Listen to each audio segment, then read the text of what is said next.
Hi, it's Rob Timmings from ECT4Health. Thanks for joining us for another one of our Knowing Your Jargons, or hashtag KYJs. In one of our previous videos, and I encourage you to catch the previous video that I did on mean arterial pressure, or MAP, we talked about the calculation of the mean arterial pressure and why it's important as an end organ, vital organ perfusion tool. We're actually going to drill right down on the importance of mean arterial pressure with respect to cerebral perfusion or brain perfusion in this little discussion that we'll have. We're going to talk about cerebral perfusion pressure. That is, in a nutshell, the amount of pressure of blood which is going through the brain's vessels to provide perfusion to the cerebrum. Cerebral perfusion pressure. Now, this is one of those numbers that, unlike a blood pressure or a respiratory rate or a temperature where we at the bedside can clinically measure this number, this is more of a theoretical number that we need to be striving for. So whilst it does look like it's going to be a very short little maths class, what we must understand is that it's actually a principle rather than an equation that you will use clinically. In the context of somebody who has a cerebral tumour or some sort of a head injury, a bleed, let's say it was a bleed inside the brain itself, some hemorrhagic stroke, or it might be one of the traumatic bleeds, a subarachnoid, a subdural or an extradural hemorrhage. The premise would be that as swelling occurs inside the rigid box that is somebody's skull, or as bleeding occurs inside the rigid box that is somebody's skull, the pressure or the intracranial pressure inside that skull is going to rise under those circumstances. So very briefly, before we even get into the equation, let's just talk about that principle. A number of years ago, some clever doctors called Munro and Kelly came up with a hypothesis, and they essentially said that the skull is a rigid box, and inside that rigid box, incompressible rigid box, inside that rigid box is essentially 3 volumes. It's accepted that approximately 80% of the inside of your skull is brain.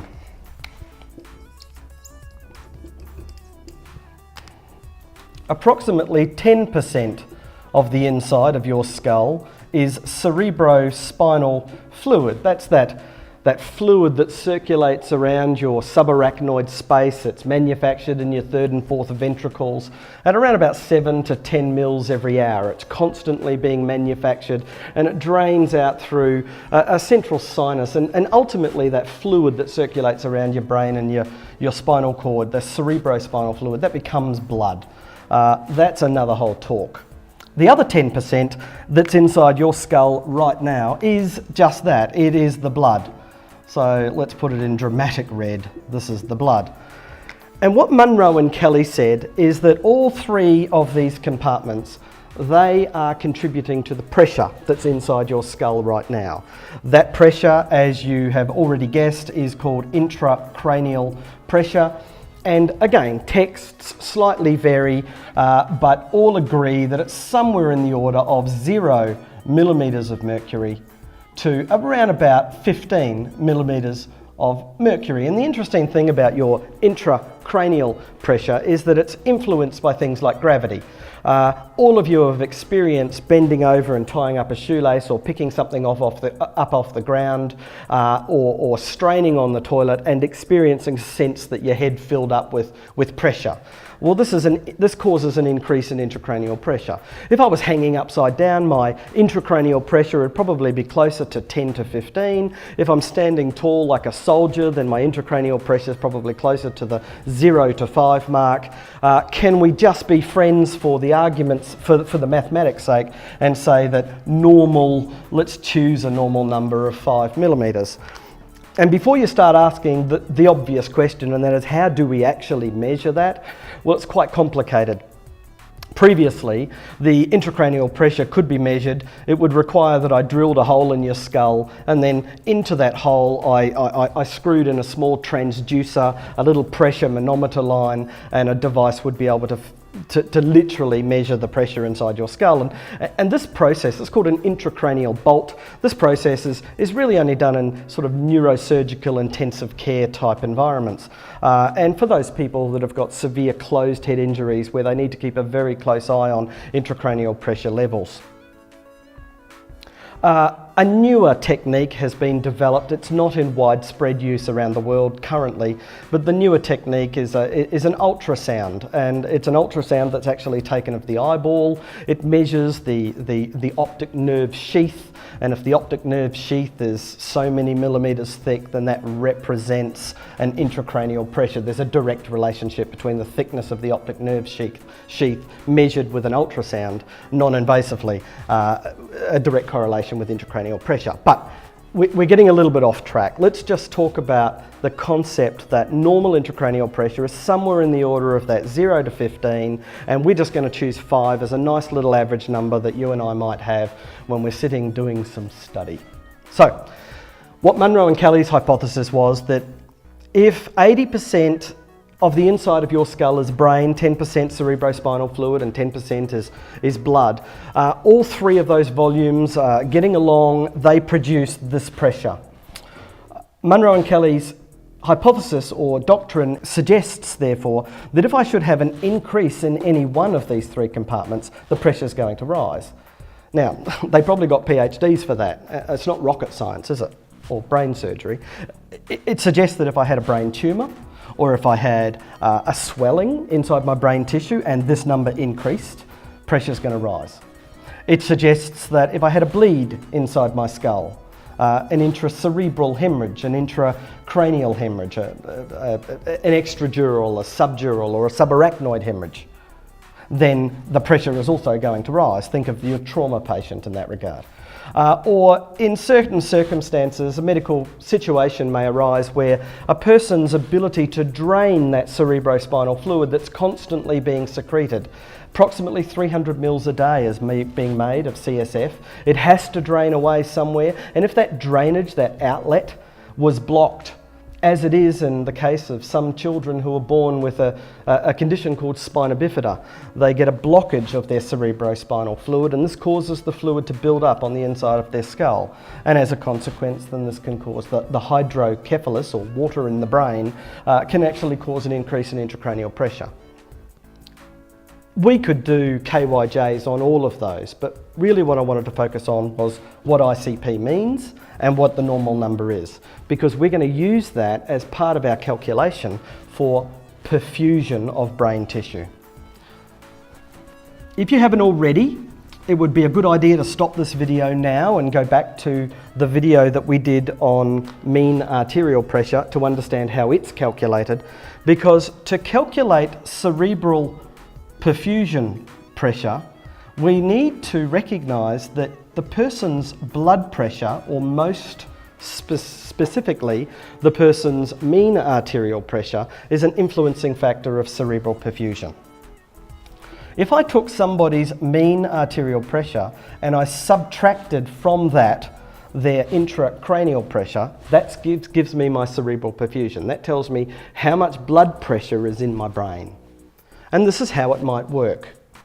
Let's say, for argument's sake, I had somebody with a normal mean arterial pressure. Let's take a person who had a blood pressure of, let's go with 110 on 70, average sort of a blood pressure, systolic over diastolic there. We know that we can calculate mean arterial pressure from that formula that we went through in the last video, 1/3 of pulse pressure plus diastolic.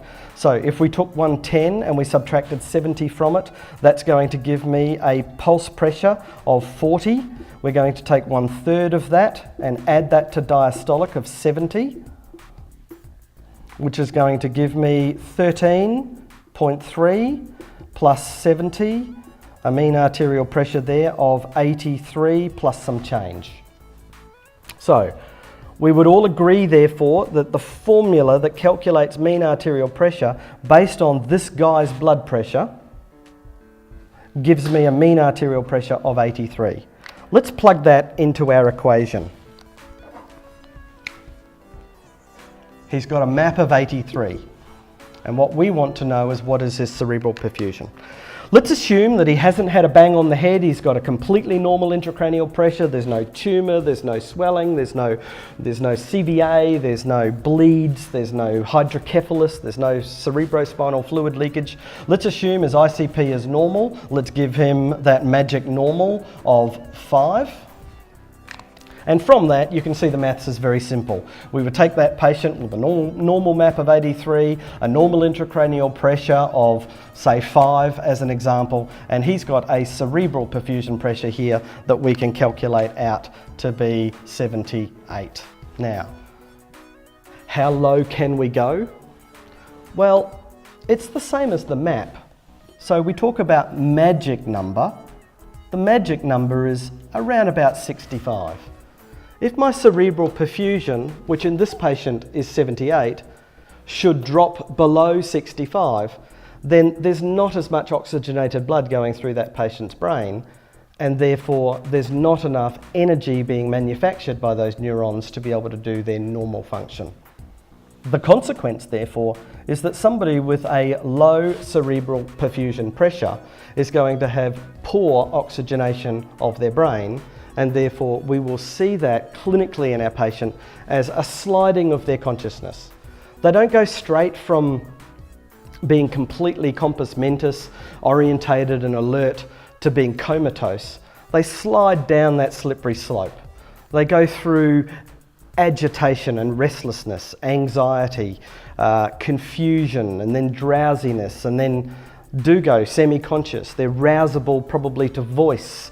They then deteriorate into being rousable only to painful stimulus and on into full-on and complete moribund coma where nothing wakes them. So the magic number is that 65. Let's just keep this in mind, and what we're going to do now is, just like we did with our mean arterial pressure example, we're going to manipulate this value and we're going to come back and say, well, what sorts of things are going to influence cerebral perfusion pressure adversely? So let's take the numbers that we've already got on screen away. Let's have a look at, we'll just put the equation up there just for posterity. So cerebral perfusion pressure equals MAP, mean arterial pressure, minus ICP. Let's say that this patient had a normal, comfortable mean arterial pressure. We've calculated their blood pressure, which was normal, and their mean arterial pressure from that calculation was 70. But this particular patient, he did have a head injury. Let's say he was riding a push bike, and he's fallen and he's hit his head, and he's now got one of those potentially life-threatening bleeds.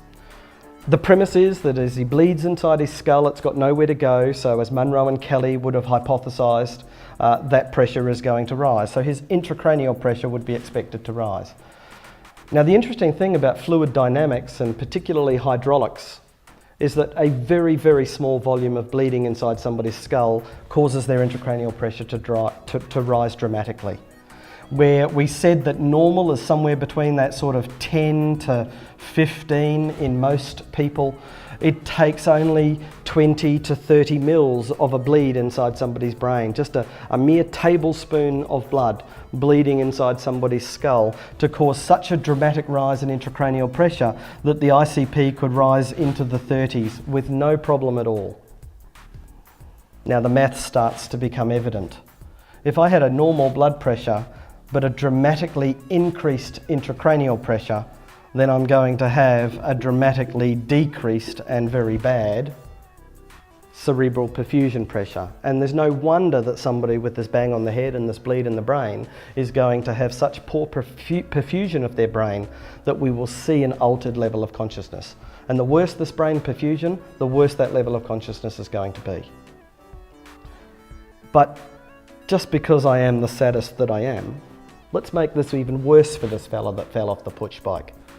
You know, he didn't just get a bleed in the brain because of his bang on the head, but he also fractured his femur. And when he fractured his femur, he lost about 1,500 mils of blood. And in our previous videos that we've done on shock, you'll see that when somebody loses a large enough volume of blood, then their blood pressure and subsequently their mean arterial pressure is also going to drop. It's very reasonable, therefore, to suggest that if somebody's mean arterial pressure as a result of that hypovolemic shock or that bleed was to drop, let's say it dropped down to 40, then this number suddenly becomes a whole lot worse than what it was from just the head injury alone. The principle, therefore, when caring for a patient that has a cerebral event, whether it's a CVA, whether it's a tumour, whether it's some sort of a lesion that causes bleeding inside the brain, whether it's some sort of a trauma, the principle is to maintain cerebral perfusion and keep that mean arterial pressure adequate. We either need to avoid low blood pressure or avoid increasing intracranial pressure, and we would target manage our patient to achieve both of those. Keep their blood pressure up, minimise their intracranial pressure. Cerebral perfusion pressure is what keeps our brain perfused. The magic number, 65. Thanks for watching.